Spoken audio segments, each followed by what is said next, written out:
أعوذ بالله من الشيطان الرجيم. بسم الله الرحمن الرحيم. سورة أنزلناها وفرضناها وأنزلنا فيها آيات بينات لعلكم تذكرون. الزانية والزاني فاجلدوا كل واحد منهما 100 جلدة ولا تأخذكم بهما رأفة في دين الله إن كنتم تؤمنون بالله واليوم الآخر وليشهد عذابهما طائفة من المؤمنين. الزاني لا ينكح إلا زانية أو مشركة والزانية لا ينكحها إلا زان أو مشرك وحرم ذلك على المؤمنين. والذين يرمون المحصنات ثم لم يأتوا ب4 شهداء فاجلدوهم 80 جلدة ولا تقبلوا لهم شهادة أبدا وأولئك هم الفاسقون إلا الذين تابوا من بعد ذلك وأصلحوا فإن الله غفور رحيم. والذين يرمون أزواجهم ولم يكن لهم شهداء إلا أنفسهم فشهادة أحدهم 4 شهادات بالله إنه لمن الصادقين. والخامسة أن لعنة الله عليه إن كان من الكاذبين. ويدرأ عنها العذاب أن تشهد 4 شهادات بالله إنه لمن الكاذبين. والخامسة أن غضب الله عليها إن كان من الصادقين. ولولا فضل الله عليكم ورحمته وأن الله تواب حكيم. إن الذين جاءوا بالإفك عصبة منكم لا تحسبوه شرا لكم بل هو خير لكم لكل امرئ منهم ما اكتسب من الإثم والذي تولى كبره منهم له عذاب عظيم. لولا إذ سمعتموه ظن المؤمنون والمؤمنات بأنفسهم خيرا وقالوا هذا إفك مبين. لولا جاءوا عليه ب4 شهداء فإذ لم يأتوا بالشهداء فأولئك عند الله هم الكاذبون. ولولا فضل الله عليكم ورحمته في الدنيا والآخرة لمسكم فيما أفضتم فيه عذاب عظيم. إذ تلقونه بألسنتكم وتقولون بأفواهكم ما ليس لكم به علم وتحسبونه هينا وهو عند الله عظيم. ولولا إذ سمعتموه قلتم ما يكون لنا أن نتكلم بهذا سبحانك هذا بهتان عظيم. يعظكم الله أن تعودوا لمثله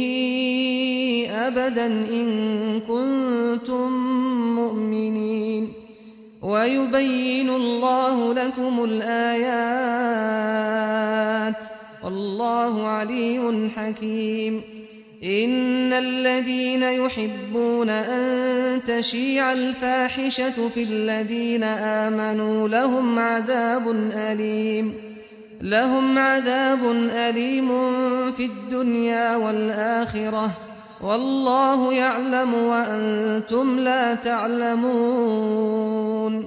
ولولا فضل الله عليكم ورحمته وأن الله رءوف رحيم يا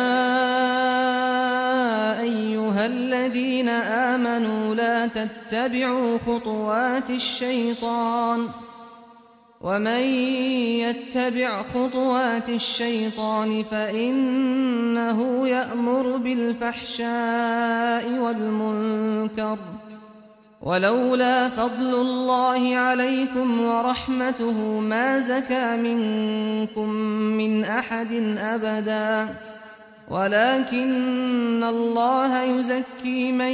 يشاء والله سميع عليم ولا يأتل أولو الفضل منكم والسعة أن يؤتوا أولي القربى والمساكين والمهاجرين في سبيل الله وليعفوا وليصفحوا ألا تحبون أن يغفر الله لكم والله غفور رحيم إن الذين يرمون المحصنات الغافلات المؤمنات لعنوا في الدنيا والآخرة ولهم عذاب عظيم يوم تشهد عليهم ألسنتهم وأيديهم وأرجلهم بما كانوا يعملون يومئذ يوفيهم الله دينهم الحق ويعلمون أن الله هو الحق المبين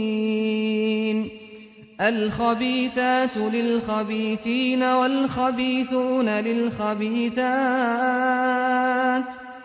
والطيبات للطيبين والطيبون للطيبات أولئك مبرؤون مما يقولون لهم مغفرة ورزق كريم يا أيها الذين آمنوا لا تدخلوا بيوتا غير بيوتكم حتى تستأنسوا وتسلموا على أهلها ذلكم خير لكم لعلكم تذكرون فإن لم تجدوا فيها أحدا فلا تدخلوها حتى يؤذن لكم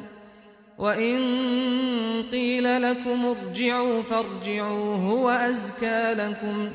والله بما تعملون عليم ليس عليكم جناح أن تدخلوا بيوتا غير مسكونة فيها متاع لكم والله يعلم ما تبدون وما تكتمون قل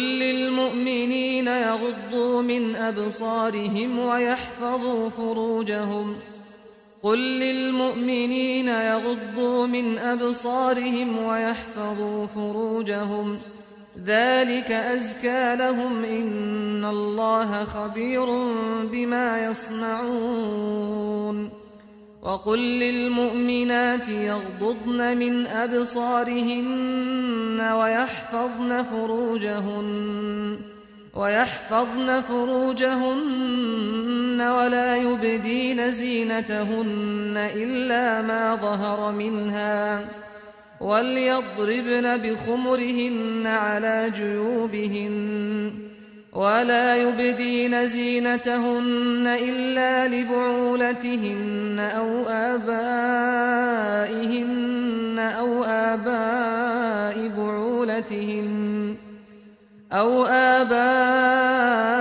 بعولتهن أو أبنائهن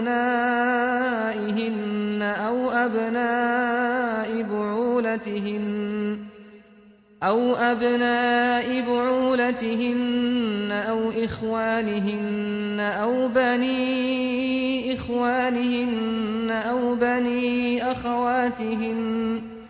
أو بني أخواتهن أو نسائهن أو ما ملكت أيمانهن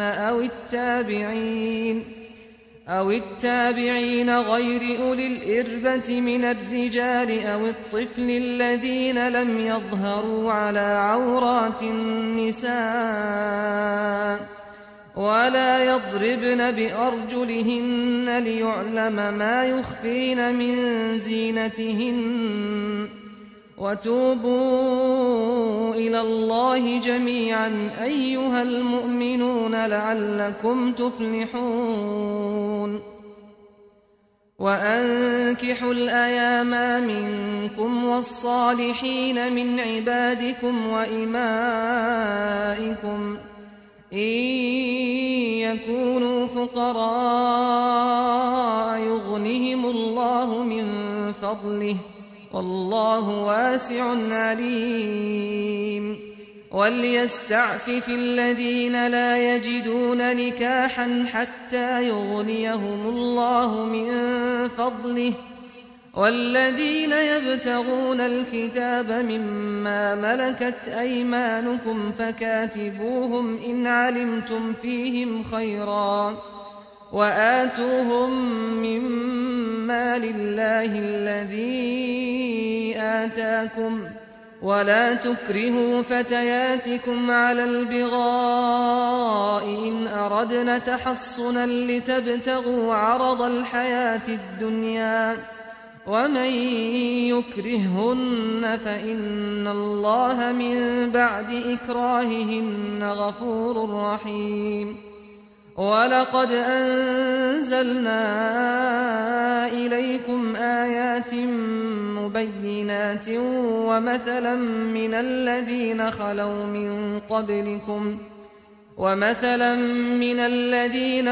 من قبلكم وموعظة للمتقين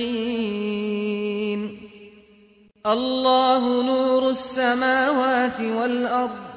مثل نوره كمشكاة فيها المصباح في زجاجة الزجاجة كأنها كوكب دري يوقد من شجرة مباركة زيتونة لا شرقية ولا غربية يكاد زيتها يضيء ولو لم تمسسه نار نور على نور يهدي الله لنوره من يشاء ويضرب الله الأمثال للناس والله بكل شيء عليم في بيوت أذن الله أن ترفع ويذكر فيها اسمه يسبح له فيها بالغدو والآصال رجال لا تلهيهم تجارة ولا بيع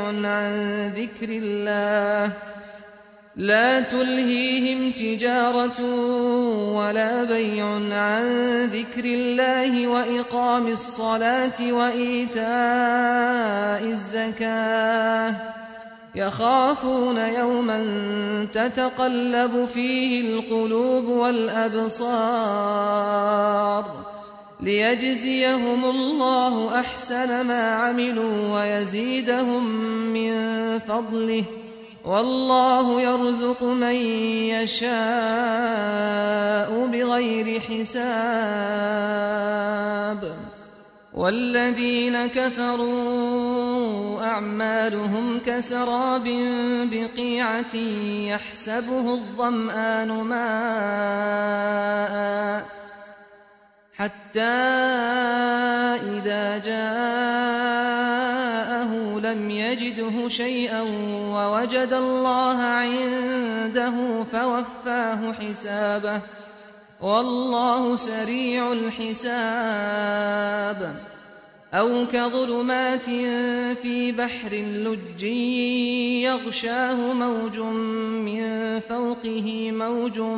من فوقه سحاب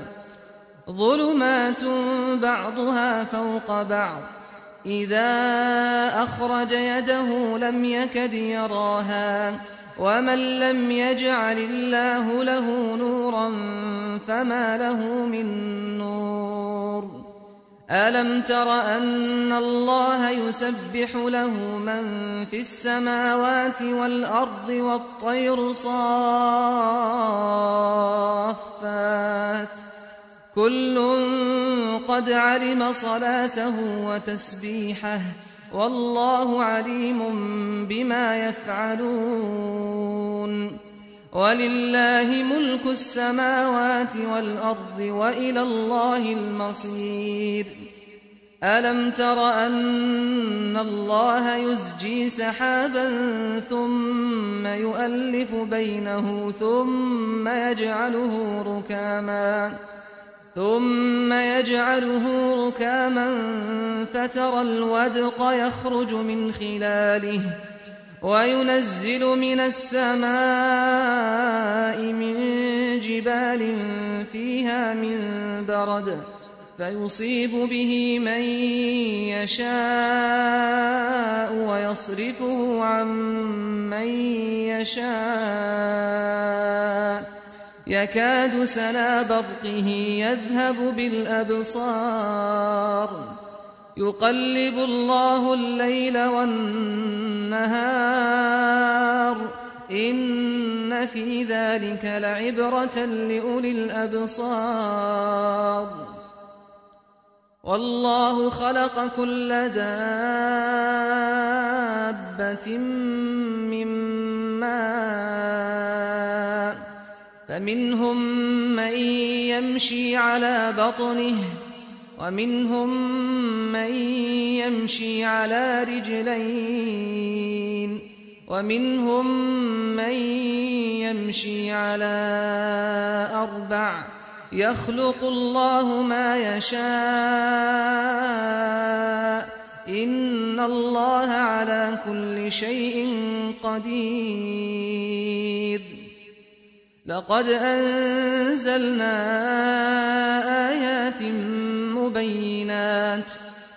لقد أنزلنا آيات مبينات والله يهدي من يشاء إلى صراط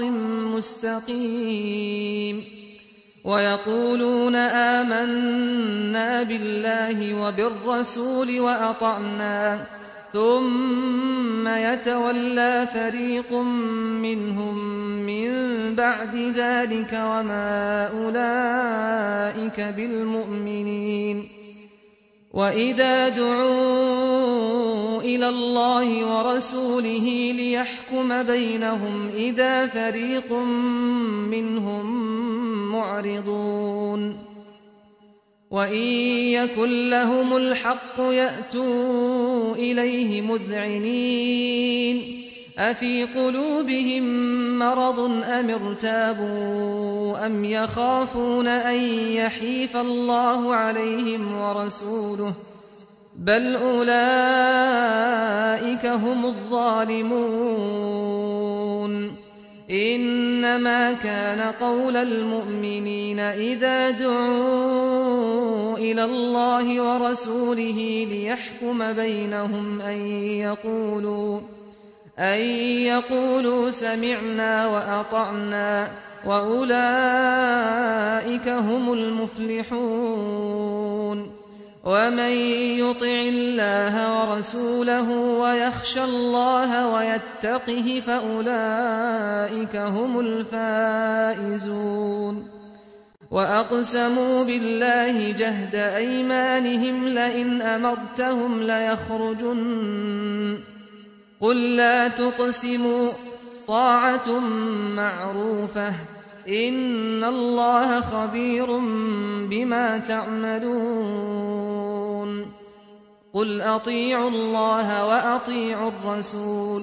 فإن تولوا فإنما عليه ما حمل وعليكم ما حملتم وإن تطيعوه تهتدوا وما على الرسول إلا البلاغ المبين. وعد الله الذين آمنوا منكم وعملوا الصالحات ليستخلفنهم في الأرض كما استخلف الذين من قبلهم وليمكنن لهم دينهم الذي ارتضى لهم وليبدلنهم من بعد خوفهم أمنا يعبدونني لا يشركون بي شيئا ومن كفر بعد ذلك فأولئك هم الفاسقون.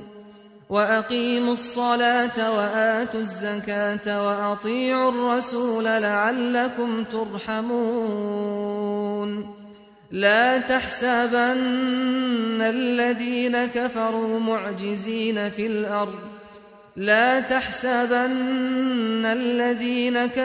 معجزين في الأرض ومأواهم النار ولبئس المصير. يا أيها الذين آمنوا ليستأذنكم الذين ملكت أيمانكم والذين لم يبلغوا الحلم منكم 3 مرات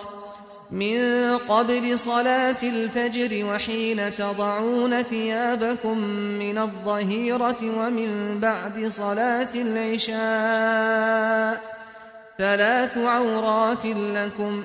ليس عليكم ولا عليهم جناح بعدهن طوافون عليكم بعضكم على بعض كذلك يبين الله لكم الآيات والله عليم حكيم. وإذا بلغ الأطفال منكم الحلم فليستأذنوا كما استأذن الذين من قبلهم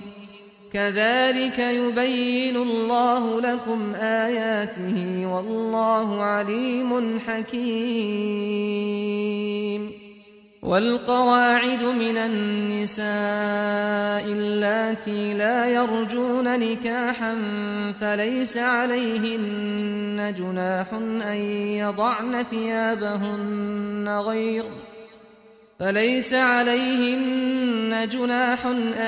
يضعن ثيابهن غير متبرجات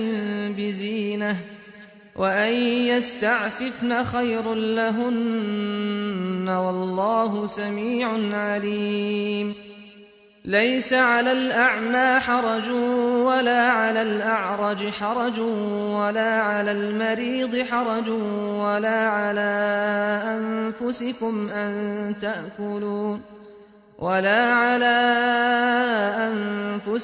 أن تأكلوا من بيوتكم أو بيوت آبائكم أو بيوت أمهاتكم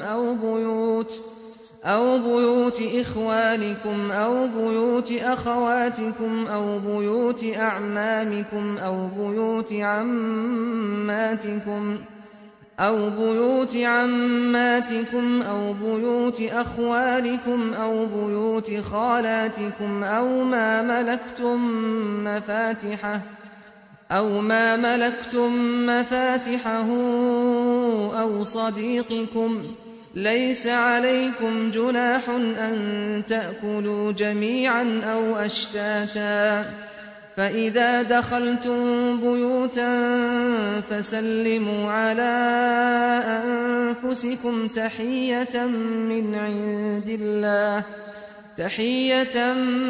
من عند الله مباركة طيبة كذلك يبين الله لكم الآيات لعلكم تعقلون. إنما المؤمنون الذين آمنوا بالله ورسوله وإذا كانوا معه على أمر جامع وإذا كانوا معه على أمر جامع لم يذهبوا حتى يستأذنوه إن الذين يستأذنونك أولئك الذين يؤمنون بالله ورسوله فإذا استأذنوك لبعض شأنهم فأذن لمن شئت منهم واستغفر لهم الله إن الله غفور رحيم لا تجعلوا دعاء الرسول بينكم كدعاء بعضكم بعضا قد يعلم الله الذين يتسللون منكم لواذا فليحذر الذين يخالفون عن أمره أن تصيبهم فتنة أو يصيبهم عذاب أليم ألا إن لله ما في السماوات والأرض قد يعلم ما